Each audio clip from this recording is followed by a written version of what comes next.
আশ্বিনের এক প্রাগৈতিহাসিক সকালে শ্রী রামচন্দ্র যে দুর্গার বোধন করেছিলেন, স্বর্গের দেবপুরুষগণ যুদ্ধে পরাজিত হয়ে যে রণদেবীকে অসুর নিধনে পাঠিয়েছিলেন, সেই দুর্গাই 21 শতকে নারীর ক্ষমতায়। তার মহাতেজ চিরজাগরুক আগুন হয়ে জ্বলে উঠুক মাটির পৃথিবীর প্রতিটি নারীর মধ্যে।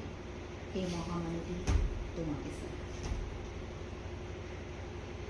মেয়েটির নাম দুর্গা সরেন বটে, মায়ের ছিল না অক্ষর জ্ঞান ছটে। সর্বশিক্ষা অভিযানে পেয়ে বৃত্তি, দুর্গা হয়েছে ইংরেজি স্কুলে ভর্তি। সাঁওতালি গান, ইংরেজি ভাষা বাঁ হাতে, কম্পিউটারে শিখেছে ইমেল পাঠাতে।